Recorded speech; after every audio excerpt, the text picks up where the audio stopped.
It's the Too Many Hats podcast with your hosts with the most, Tony and Lavelle, every morning from 8 a.m. to 9 a.m. We also have Queen Watkins with Clock Dead. Tune in with us and have a great time. Let's talk about it right here. Too Many Hats podcast.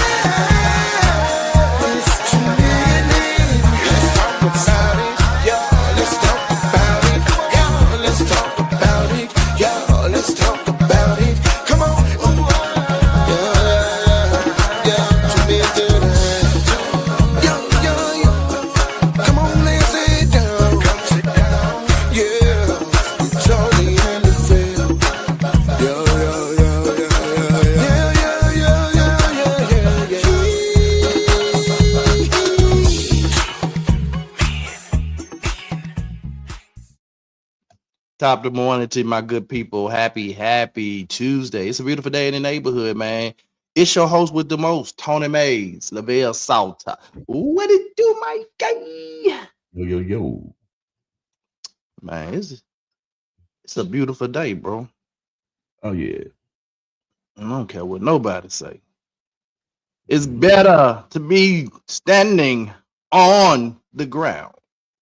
Yeah. Than the ground, rather than the ground standing on me. Wow. Have I got a witness here?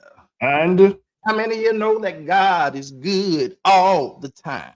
And all the time, God. God. Yeah, man. Yeah, man. Yeah, hey, man. I got some shout outs this morning, man. Okay. Got some shout outs. Man, first I want to shout out, man. What the hell just happened here? Oh.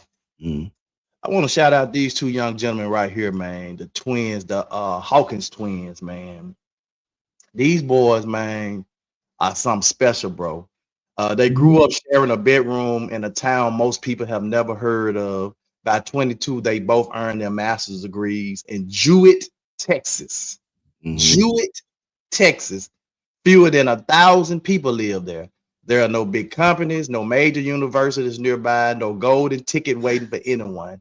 This is where Darian and Varian Walton grew up. Identical twins raised by a single mother named Sophia who worked multiple jobs just to keep food on the table. Money was always tight. Both boys battled asthma that sent them to the hospital and caused them to miss school more often than most kids. But their mother told them something they never forgot. I want you to have a better life than I had. Those words became their fuel. At 16, both brothers got jobs at the local Brookshire Brothers grocery store. They were promoted to management. They played in their high school band, joined every club they could, and made grades that earned them scholarships. After graduation, they enrolled together in Navarro College in Corsicana, Texas.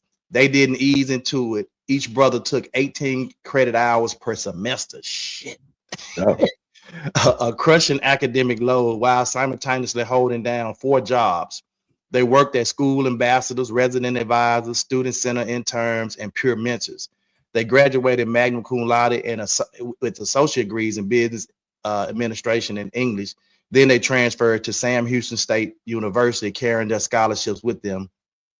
At Sam Houston State, they didn't slow down. They were inducted into the Beta Gamma Sigma, an elite international business honor fraternity, and 80 students were selected out of more than 2,000 business majors. Darian became president of the Golden Key International Honor Society. Varian led the Phi Theta Kappa Honor Society. They still found time to volunteer at their local ministries and homeless shelters. By August 2015, both walked across the stage with their masters in business administration. They were just 22 years old. They were the first in their family to earn a 4-year degree, and then they were also the first in their family to earn a master's degree. They were the first to start a business and the first to travel international, but it didn't stop there. Together, they founded Walton Inspire, a nonprofit dedicated to mentoring underprivileged youth, offering scholarships, career coaching, and college preparation workshops. They wanted to reach back into the communities like Jewett and pull the next generation forward. Darian became a certified teacher and professor of business in Dallas. Varian earned his license in skilled nursing administration and dedicated himself to healthcare. Both continue giving back, facilitating STEM workshops, robotics programs, and leadership training across Texas. No one handed them a legacy admission. No one opened the door with the phone call. Every door they walked through, they opened themselves together.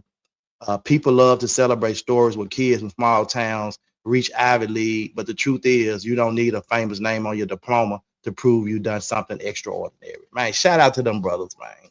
Yeah. They're doing a fantastic job.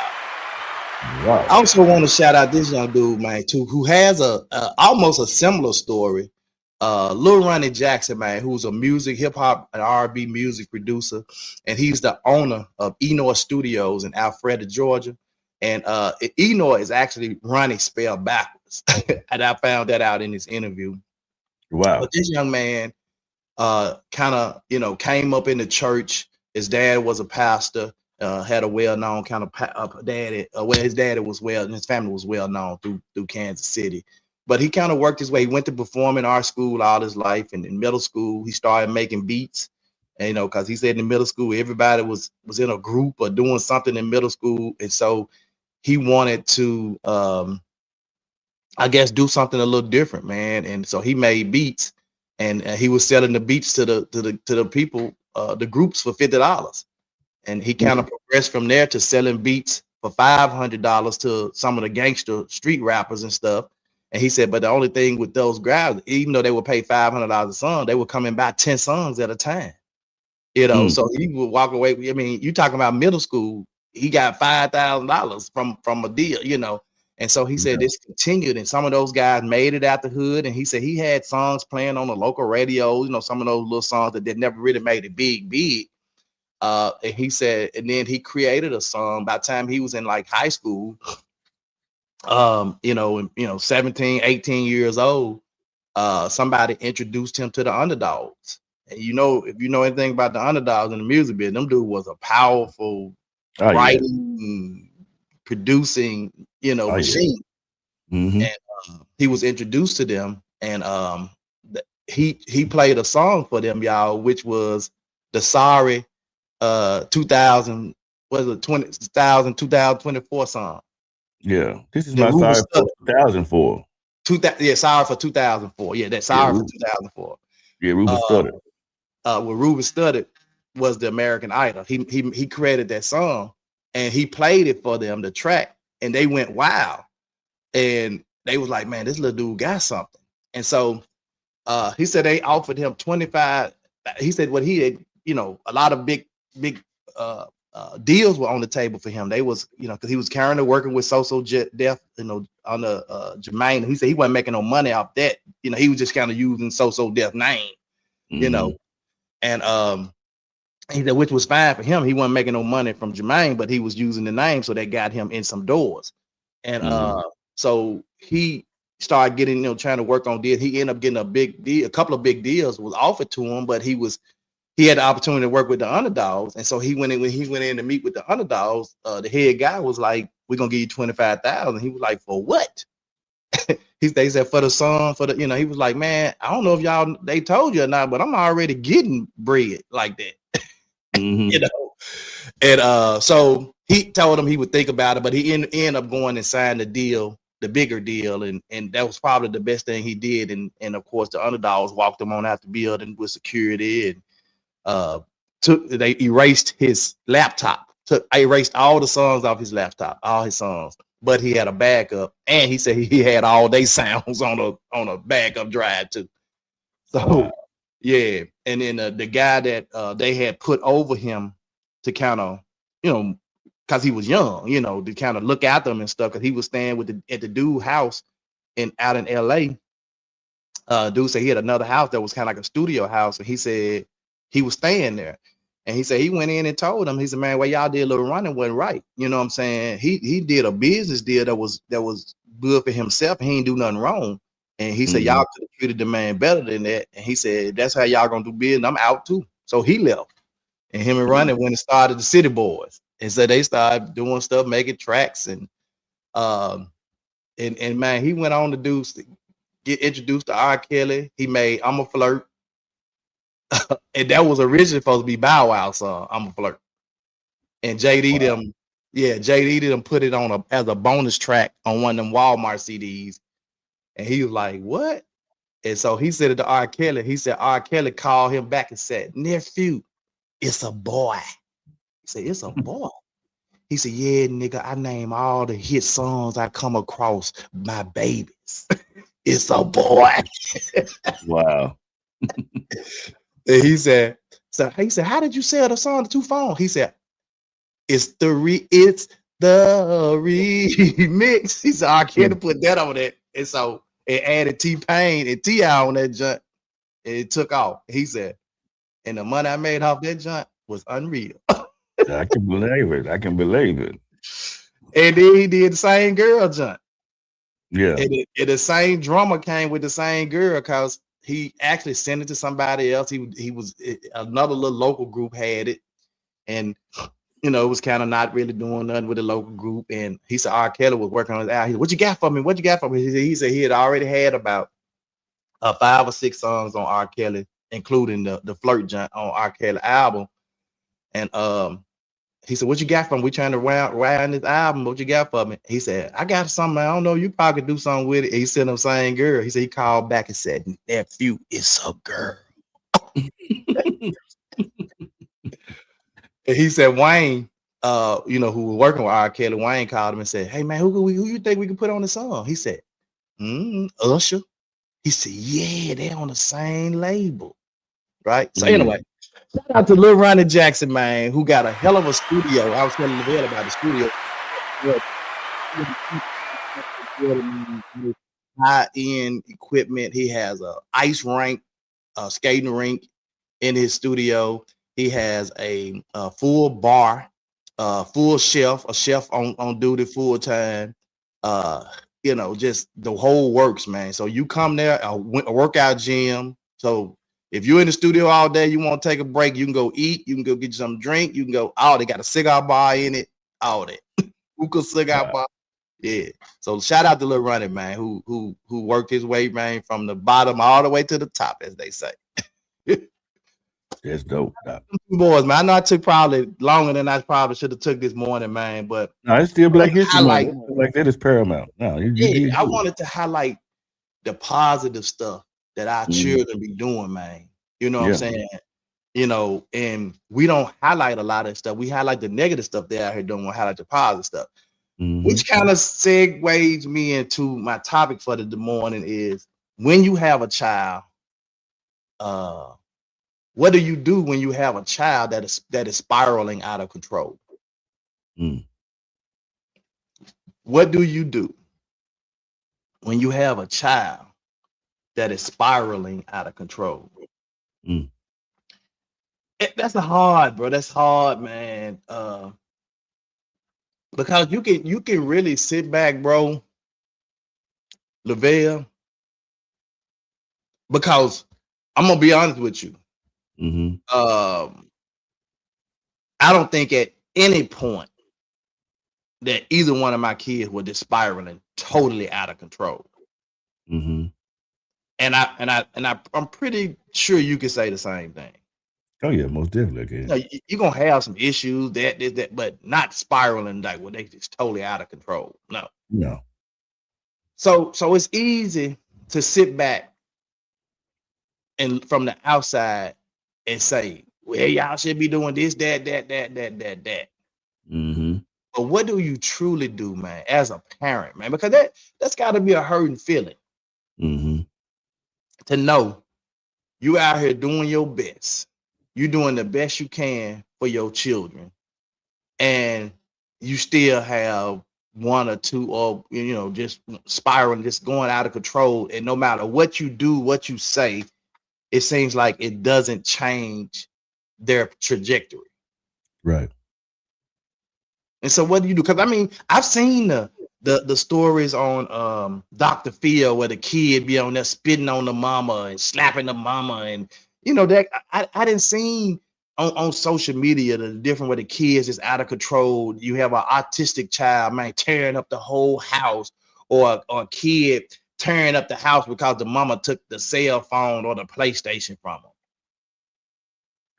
I didn't see them stories. And then we all be in the comment, we need to beat that. You can say that. Mm-hmm. But but that ain't the answer for every child. It's not. You know what I'm saying? Mm-hmm. I know, hell, Keelan got whoopings and it seemed like he got worse. So that's definitely not the answer for every child, right? Good morning, Miss Paula. Yeah. Good morning, Miss Paulette. That's not the answer for every child to beat them into submission, right? Mm-hmm. Mm-hmm. Sometimes, because again, I had to go back to a lot of the trauma child. So let's look at the Walton boys, these Walton twins. Mm-hmm. Where they came from, what they was faced against, sleeping in the same room, probably a 2-bedroom house, apartment or something. They didn't have much. And mama worked 2-3 jobs to try to support them in a little small town nobody's heard of. Them boys could have easily had all kinds of excuses. Yeah. But they decided to be fueled. They took something they mama said and let it become fuel in their life. And she said, I want y'all to have a better life than what I had. Mm-hmm. And they took that and ran with it. But clearly, you know, even though I could sense that there may have been some that could have been traumatic for them, you know, just coming up in that kind of life could be, but they probably didn't experience some of that dramatic trauma that some of these other kids face. So you can't say, you know, every child should be doing this, or I'm gonna beat them in submission. You know, you have to look at the situation. And what did you do, parent? Right. Were you around toxic people? The men in your life or the women in your life, were they toxic that you bring into the relationships? You know, it's a lot go into it, bro. Yeah, I mean, you know, we talk about it all the time. You know, it's layers to it. It's the onion. You know, thick. You know, and when you go to pulling the layers back, you don't excuse the behavior, Right. but at the same time, there's a reason. Like I love what Charlie Caswell always say: it ain't what's wrong, it's what happened. Yep. And when you really dig deep, it's something that happened. It's that generational trauma. That, you know, so much stuff that we just overlook. And you know, like you say, you get so busy, you're trying to, you know, provide for them, you're trying to, you know, live up to certain standards with your life and whatever. And a lot of stuff go unseen, you know.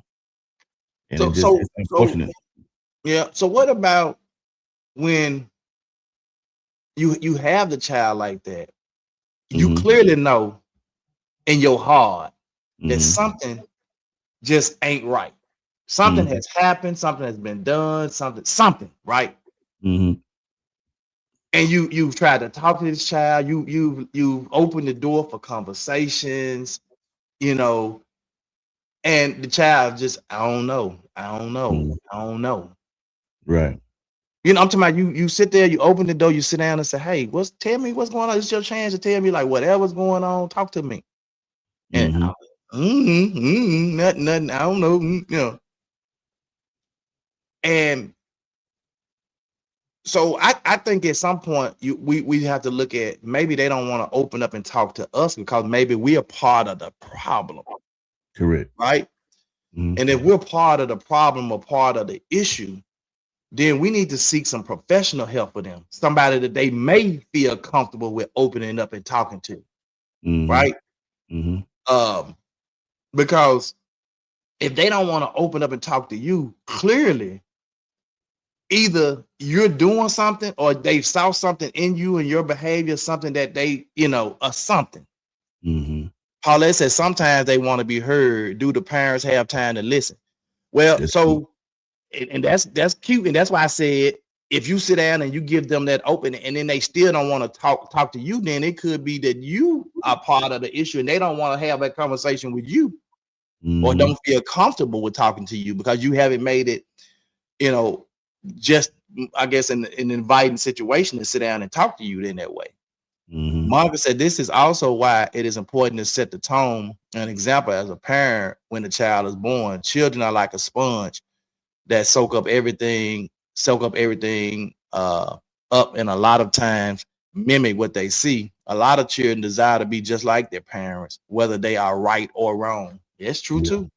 I used to always tell Monica when Tasia was small, to watch what she said about people in front of Tasia, especially like, if she didn't really care for somebody or like somebody because for whatever reason. I said, well, don't say it in front of her. Right. Because if she said in front of her, now Tasia ain't gonna like you or ain't gonna care for you. You know what I'm saying? Because she valued and respected her mother. And if her mother did not care for you or like you, then she wasn't gonna care for you or like you. Yeah. Well, a lot of times, we got to get into scripture a little bit as well. It says that I think it's in the book of Proverbs. It said that rebellion is in the heart of a child. So that means it's embedded in them to the point to where a lot of times you don't really know where that spirit, whatever you want to say, where it's coming from, so to speak. And that's why the relationship as a parent is so vital. And I don't know where it came from with me, but it seemed like, man, when I was like, I just say started at 12, 13 years old and up, people were always confined to me. Man, my mama this, or my daddy this, or my brother and sister this. And you'd be amazed at how powerful just a listening ear is. You ain't got to say a whole lot, but just listen to that person. But a lot of times you don't know if that person gonna take that, what you're telling them, what you're sharing with them, and reframe it and use it, in your detriment. Right. Whether it be your parent, whether it be your sister, your brother, right. And just like the book we've been reading and studying, the shame, folks take that stuff and use it against you, and you be like, you ain't got no choice but to spiral out because the parent is damaged because she went through the same thing or he went through the same thing, and it's just one big old domino effect. Yeah, and that's why I say you have to be careful when you saying, well, I didn't sit there and had conversations, or I didn't talk to them, and they just won't tell me nothing. Well, you need to bring somebody else in the picture, right? Because if I got a problem with you, Lavelle, as a kid, I might not want to talk to you and tell you, well, you the problem, Lavelle. I don't want to talk to you. You the problem. Because now you now what I do? How'd I try to do it? And now he's like, see, there it go. Right? That's why I didn't want to talk to you. Right? Yeah. So I think at that point in time, when we start to hear things like that, I think it's time for us to seek help outside. And then when you think about the children now, it's different. Like when we were younger, you might get into a situation with somebody at school or something go on with a teacher or something like that, or something quote unquote embarrassing, and it just kind of stayed in the neighborhood, so to speak. But now, it's you may go viral on any said platform, and then all they got to follow you home. And God forbid if your mama working 40, 50 hours, she got to try to deal. It's just a mountain of things that you got to deal with. So that like the children now, they dealing with a whole nother trajectory as it pertains to just trying to, like, damn, what do I do? Right. And I think if we're not in a position to listen, because sometimes, man, they could be like just literally in our face saying this is an issue, and we just because we so caught up in the creature comforts and other things, man, we so caught up in this stuff that we fail to hear what they're saying. They're saying, hey, mom, hey, dad, I got this issue. This issue is, and then you like, oh, yeah, so, yeah. You start hopping on somebody's talking, and they like, okay, they ain't hearing me. They ain't hearing me. And if they not gonna hear you, shit, what I'm gonna keep talking to them for? Right. Well, again, you kind of went, don't necessarily agree with my stance on this, but I think at one time the stance on this was good, but I think there's a thing where when you say it's being friendly and being a friend, I think it's very paramount now, just because different words and stuff. You got to make sure that you some sort of confidant to your child, because but confidant don't mean friend. I know. I'm just saying though. Yeah, what I'm saying is, don't necessarily mean friend. That's somebody you confide in, that you trust. That's a trust factor. That's right. But that's where I'm going. Yeah.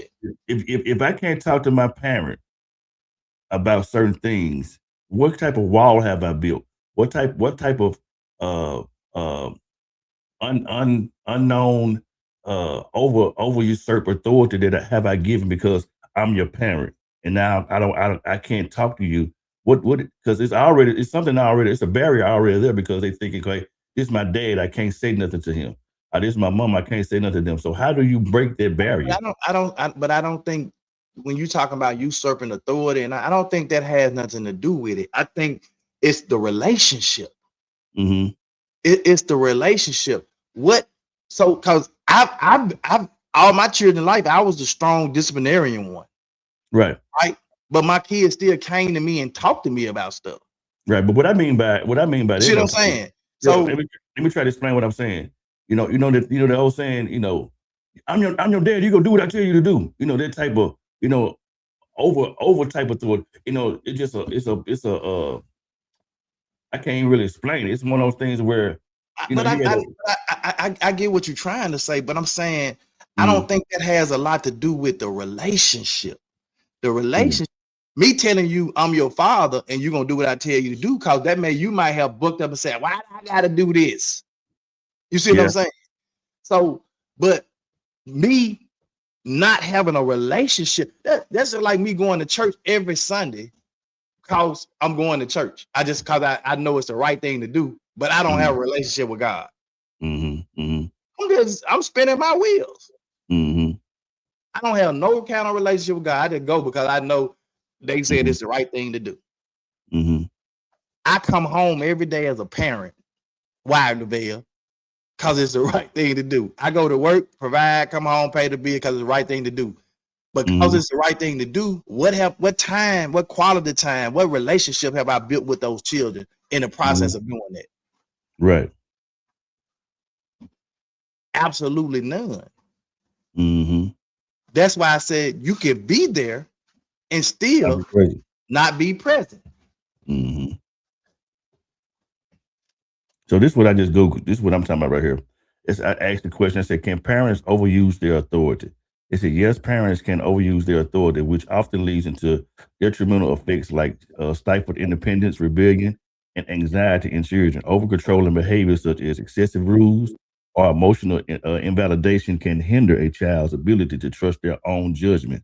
Key aspects of overused parental authority: sabotaging independence. Excessive control prevents children from developing necessary life skills and autonomy. Invalidating emotions. Controlling parents often dismiss or belittle their child's feelings, leading to low self-esteem. Power struggles. Demanding obedience rather than fostering understanding can cause rather than solve behavior issues. Impact on adulthood. Carrying strict authoritarian parenting into a child's adulthood can damage relationships, like you said, and hinder them from being viewed as equals. Yeah. So that's more so what I'm saying. Yeah, but that's a whole different thing. That's more of a person that's being like you just want to control every aspects of a child life, even even in their adulthood. You still trying to control their life. You telling them you can't date that man, and you bet not marry that man. We've seen that. We've seen that play out on TV and on reality TV where even with what's that boy name, Lil Scrappy and his mama Right. D. She gonna tell you ain't over my dead body. That's a controlling parent that tries to control everything about the child. We ain't talking about that.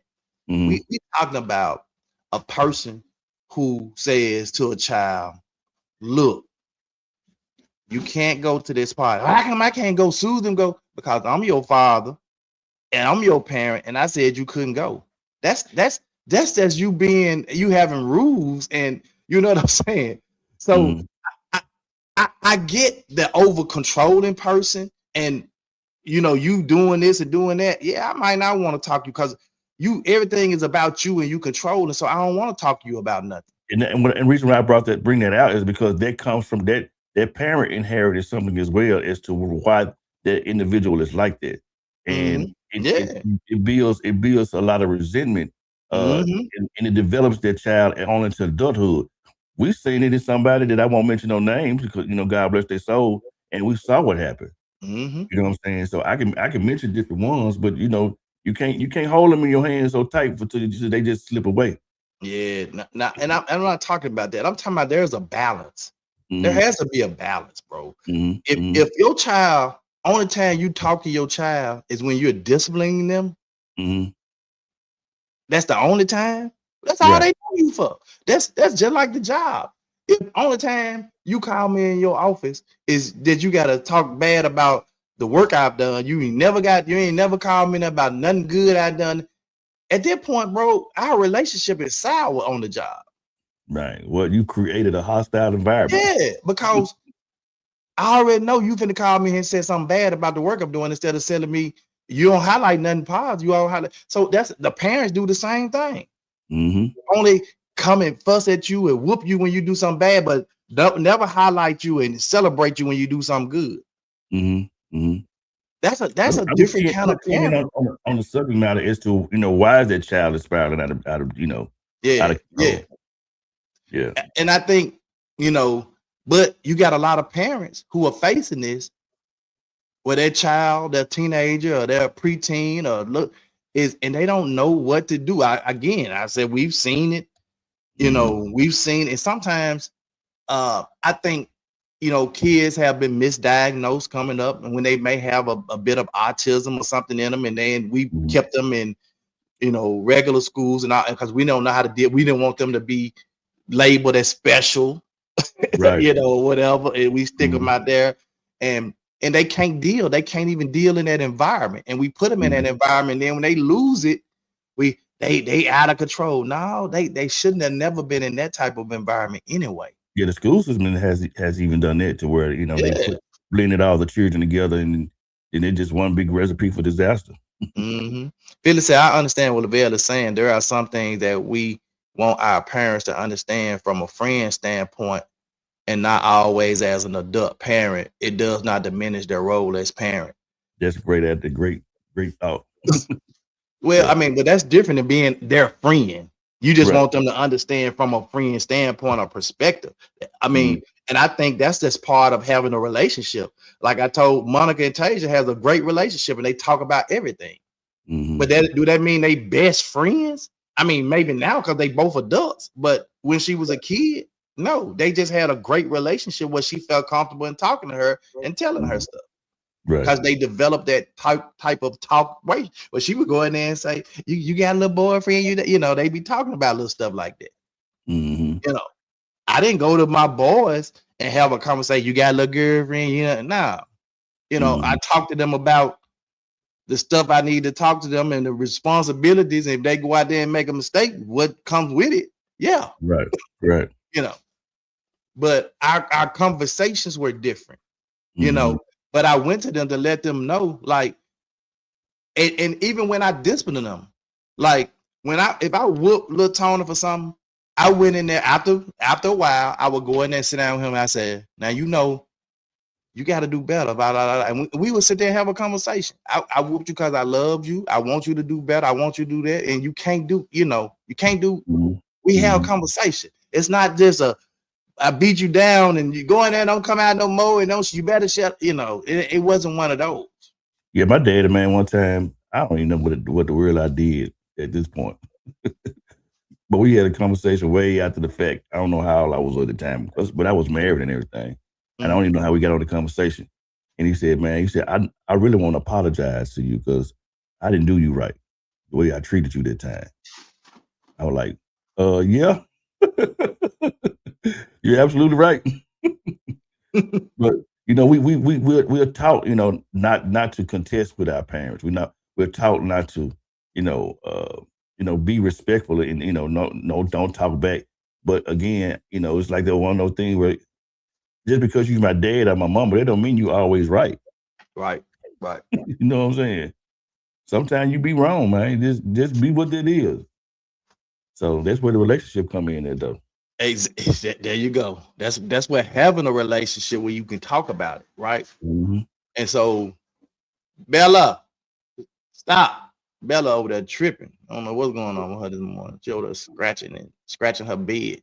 You better not tear that bed up.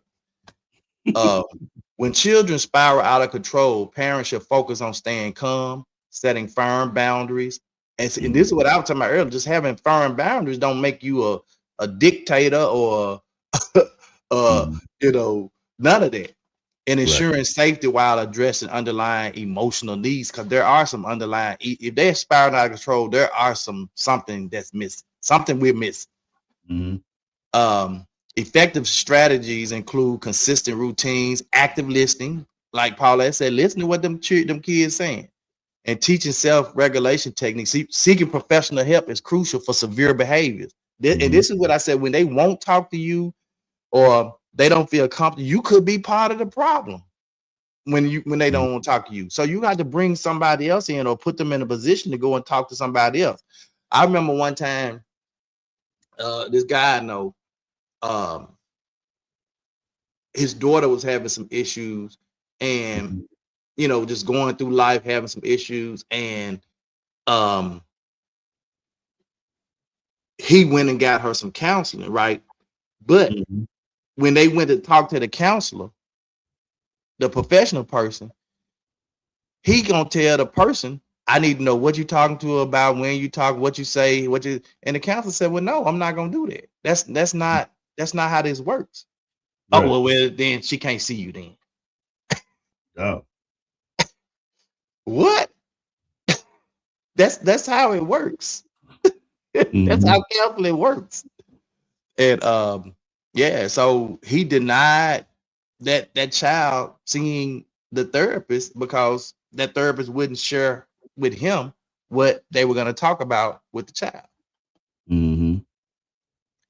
So you have to regulate yourself first. Stay calm during the storm, as reacting with anger only intensifies the situation. Set clear boundaries, establish firm limits on behaviors, no physical aggression, and follow through with consistent consequences, right? So if you have consequences, make sure they're consistent. Establish routine structures such as consistent meal times and bedtimes, reduce anxiety-driven outbursts. Validate emotions. Acknowledge the child's feelings. I see you're angry, while holding the line on behavior. It's not okay to hit.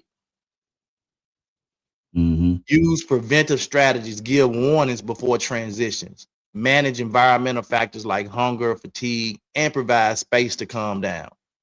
And I think this is where we really dropped the ball at.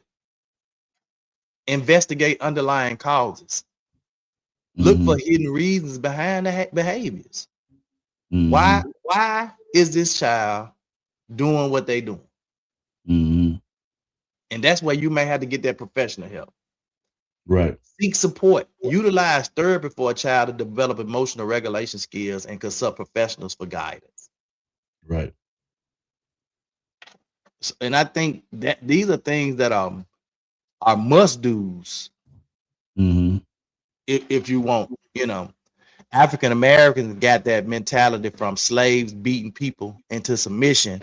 As we learn better, we have to do things differently. It's not helping that the news media is so full of trusted mentors that's damaging our children even more. Yeah, that's kind of that's bad too.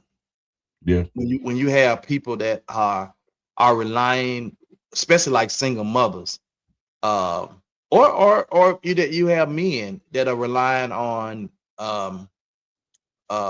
mentors, whether they're females or males, and then they take advantage of their children some kind of way. Then that don't help the case. That don't help the cause either. Because now, you know, you as a parent, you don't have all the answers. You don't know what to do. You're relying on these mentors to kind of help you bring your child on around the corner a little bit. But instead, the mentor is taking advantage of the child and setting them back 5 more years, 10 more years. Monica said, based on my own childhood, my desire was to be better than what I saw and experienced. This is why I never desired to do drugs or drink excessive alcohol, etc. Not to brag, but never been to jail, but had a parent who spent 90% of their life in prison. That could have been me.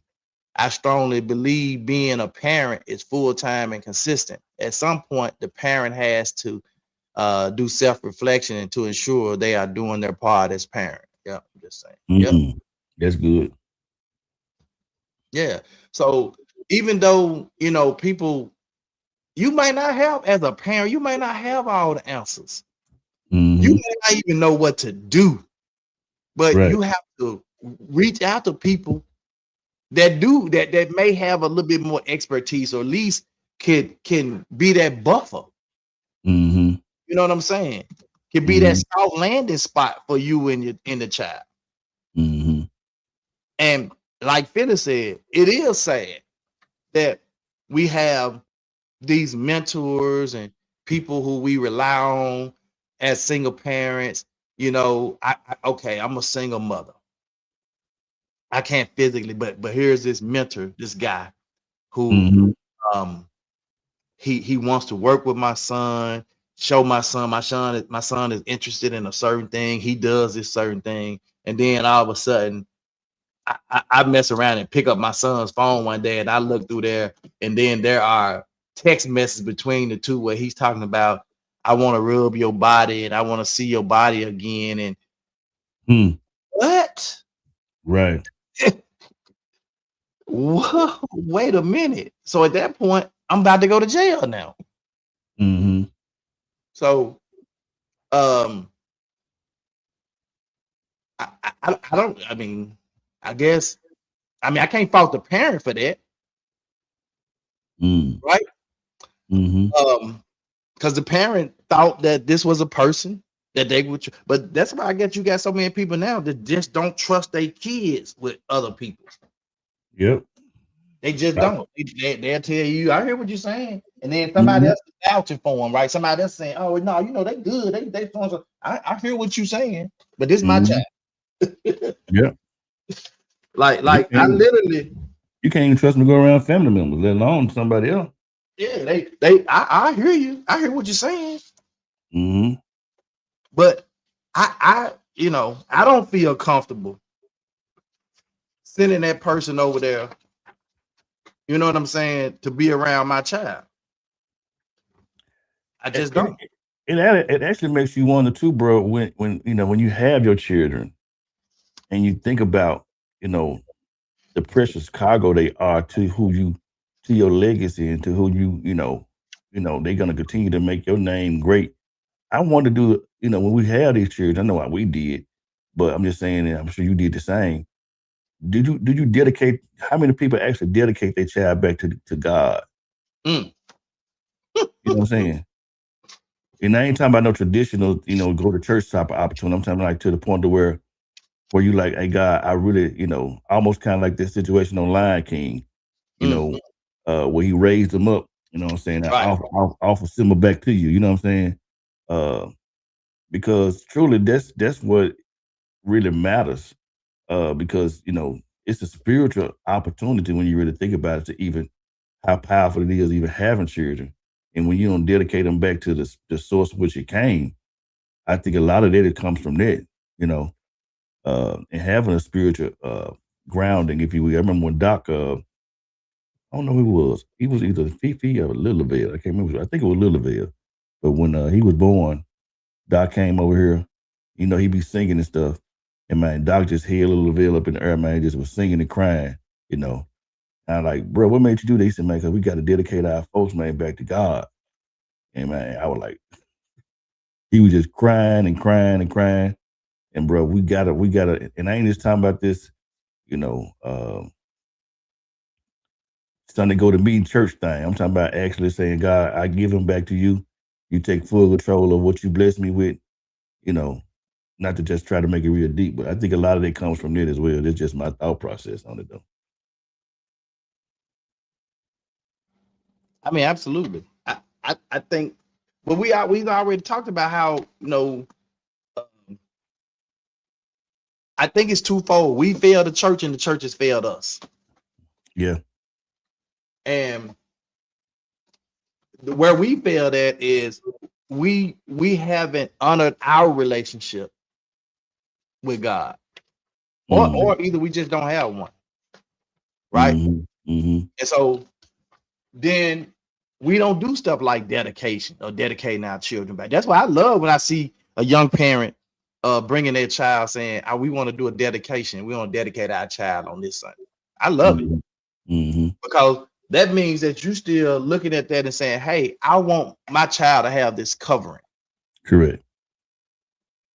I want my child to be covered. And you know, God blessed us with this child, and we want to be able to and yeah. And then when you just think about, you know, and I know a lot of it too, bro, when you think about it, you know, with this very heavily sexually driven culture that we live in now. I mean, these individuals, they just having sex. It's no rhyme, no reason. It is what it is. They just having children. Ain't no thought process into what's happening. You know, because I don't believe there's no mistakes. I don't want to call no child no mistake. But what I am saying is, you don't know dude don't know you don't know their family, and you just don't have this history, nothing. I'm like, you just laid down with no protection. Yeah.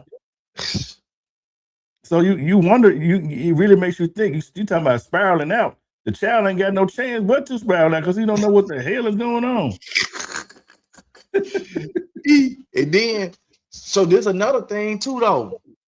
Like you said, they don't really know each other, know nothing about their history, and then they get together, have these babies. Then all of a sudden, I don't never want to see you again in my life. You ain't got to do nothing. You ain't got to be here. So now this child don't know who his real father is. Yeah.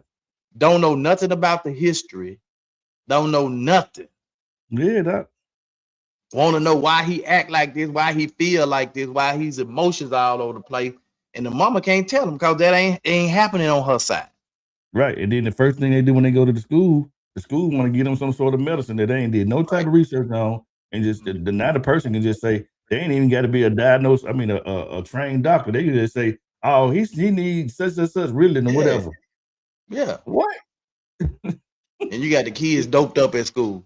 Yeah, man, I had to laugh to keep from crying, bro. Because when I worked in the school system, we was just volunteering, man, and especially when Fifi and them was young, and I was going over the Ford Road volunteering, bro. Man, you talking about broken homes, bro. I seen. I'm like, bro, I don't. It really just brings tears to your eye, man. How do these children coming up in these environments? How they even survive? I didn't never really volunteer in the schools like that, but I was up there all the time checking on my kids. And I for me, that was just as important because long as I had a presence and I showed up, I'm talking about to the point where if I just stuck my head in the office, like hey, Miss May, go, we know you, yeah. I had to sign in and I'm going, and I may not do nothing but go to whatever their class was and sit back at the door and just peek and see what they doing. Yeah. Or let them look and then somebody touch them. They're your daddy. And they look up, I'd be like, and they'll just nod their head or whatever. There's a no. Nigga, I could pop up at any time. Check on you. Bro, the other cause and effect is, I know like when I was volunteering at Ford Road again, they had this opportunity called the Watchdogs. And it was actually done a whole lot more in bigger schools. But when me and one of my partners, we was kind of like the spearheads of it. And you'd be amazed, man, how children, especially boys, when they see like their see your friends with their fathers, you know what I'm saying, being active in school, how it affects them as a little boy when their father ain't in their life. And just you being there is a role model. To be there is crazy. What they like, man, Mr. South, thank you for just being there because I don't even know who my dad is. Or if they just have an estranged relationship with their father, then you're more like a father figure to them. You know, that's when they start calling you pops and they start calling you all this stuff, you know, because they feel like, you know, they can identify with you. You know what I mean? Yeah. Monkey said, I don't have the answer to your initial question because thankfully I never experienced this with our children. But I believe some parents are so focused on being friends that by the time it's time to be a parent, they can't because the child no longer respects them as a parent. They just see them Mhm. as a friend or as an equal. Yeah, build relationships, but there should be limits set from the beginning to the end. And that's what I'm saying. Like, if you such a friend that they don't even respect you, that they think you one of them. No, no, you Yeah. got to set some boundaries as it relates to that. And Mhm. that's why I say you develop the relationship, but the relationship has to have boundaries. Mhm. You know, so Yeah. it's been good, man. This good. It's good. Mhm. And again, I don't have all the answers, but I mean, I think what I read to you guys as to what you should probably do if you have children that are grandchildren or whatever that are spiraling out of control. I think those are some first good steps to kind of look at the situation, try to find the underlying cause. If you can't, yourself figure it out, then you seek for some personal help, you know. Mhm. And Mhm. um, I know we have this stigma around going to talk to a psychologist and or going to therapy and all that, but we got to get past that, man. It's more and more people. I heard, and y'all know David Mann. Mhm. David Mann is one of the most jovial, funniest dudes. Like he always say, like he in a good mood, right?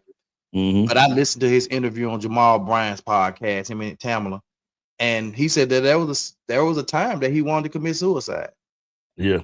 and his family didn't know. Because he said he was too busy being Superman with the cape on, and now I can do it. And he said he was falling apart. And Mhm. Tamala said she felt bad because as his best friend, she didn't see it. Mhm. And she said that hurt me. That hurt me to my core because I didn't see, you Right. know, that he needed that help. But you know what? What's so crazy though, bro? A lot of the times, 90, and this is a big number, and it's husband, wife, friend, brother, sister, cousin. 96.5% of the time, if you ask somebody, you okay? They're gonna be like, yeah, I'm fine. And 96.5 of the time, they is telling you the biggest lie in the world. They are not all right.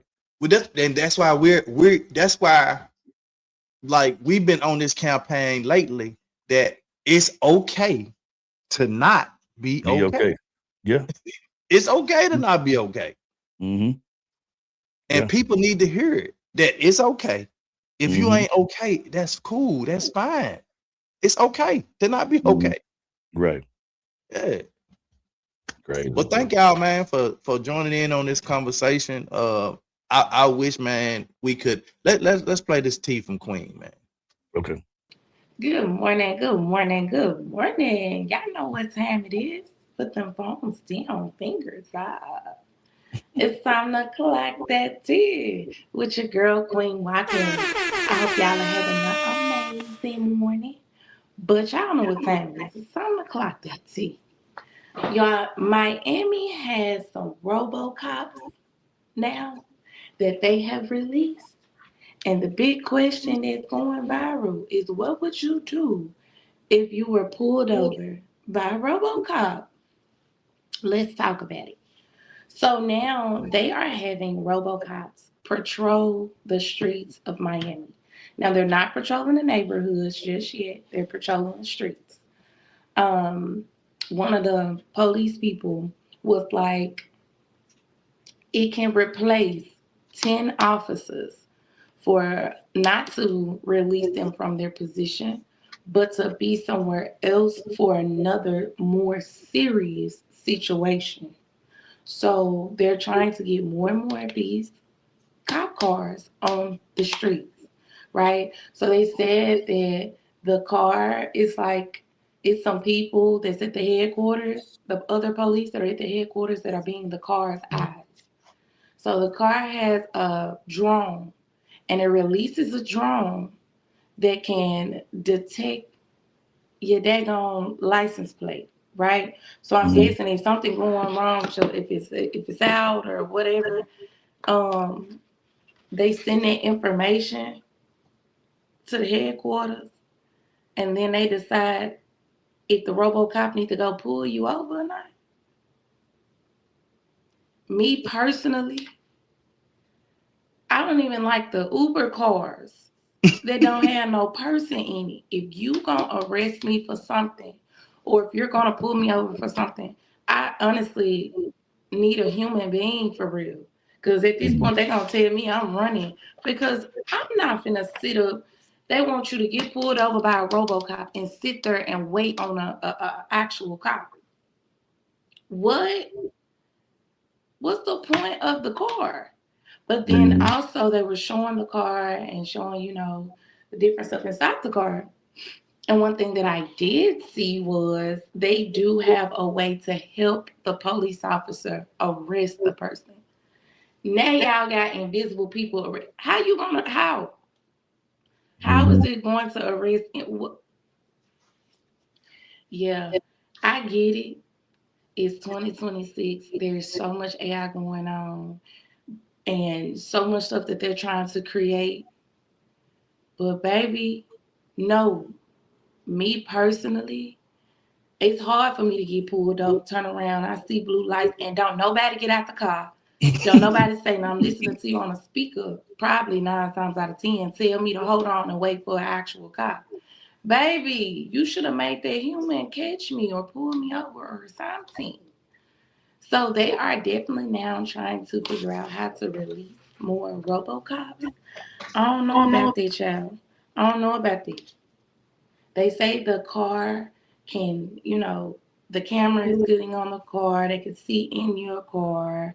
So it's just like getting pulled over by a human. Stop it. Stop it. Because they also saying, not in Miami, but they're also saying a robot can have a human baby. Oh, okay. But me personally, how do I feel about those RoboCops? I don't feel nothing. I don't even like when people be how I'm gonna sit comfortably in the back of a car with nobody driving it. Man, I already have anxiety sometimes riding as passenger with a human. You think I'm finna get in a car that's driving by itself? I'm cool. All right, y'all, that's all the tea that I have today. Make sure y'all tune in to 2 Million Heads Monday through Friday, 8 a.m. sharp. And don't forget to stay tuned for your girl, Queen Watkins. Clock that tea. Y'all have a blessed day. Bye. Man, what's so crazy about that, Doc? You talking about a movie that's 30-something years old called RoboCop? Yeah. But again, when we talked about this stuff a few weeks ago, it's just that stuff like that is just a wave of the future. Anything that they can do to put, especially from like a policing standpoint, to take humans, the human element or the risk of humans being hurt out of it, that's what they do. That's just part of it, man. But thank y'all, man, for tuning in today, man. Great conversation today. Thank you guys for inputting. Tanja said it seems this day and time the mothers and fathers don't care about the respect of being seen as a parent. Yeah. So, thank you guys again, man. That's all I got. All right. Thank you again, sir. You've been coming back and forth with them, and it's like you on a roll. Man, all these been off the dome lately.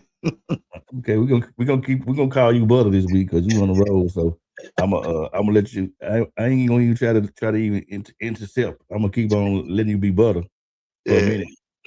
Just getting back to more of those organic conversations where we just call, just trying to mix it in. Yeah, most definitely. Let us pray. Most gracious God, eternal God, our Father, Lord, we just thank you for this day. Thank you for waking us this morning, Lord God. Thank you for clothing us in our right mind and giving us health and strength. Lord God, thank you for family and loved ones. And Lord God, we ask you to, if there is a situation going on with families and parents and they're having some sorrows and some things going on, let them sit down and have a conversation. And as we say, have a come to Jesus meeting and find out what happened, not necessarily what's wrong, so we can try to move forward and be better than where we were on yesterday. We ask you to touch Tony family, my family, Queen family, and everybody that's associated with us. We ask you to do all these things in our son Jesus' name. Somebody shout it, amen. Amen, man. We'll see you guys tomorrow. Same bad time. Same bad place. 2 Men in Hats. Let's talk about it. It's the 2 Minute Hats podcast with your hosts with the most, Tony and Lavelle, every morning from 8 a.m. to 9 a.m. We also have Queen Watkins with Clock That He Tune in with us and have a great time. Let's talk about it right here. Too Many Hats Podcast.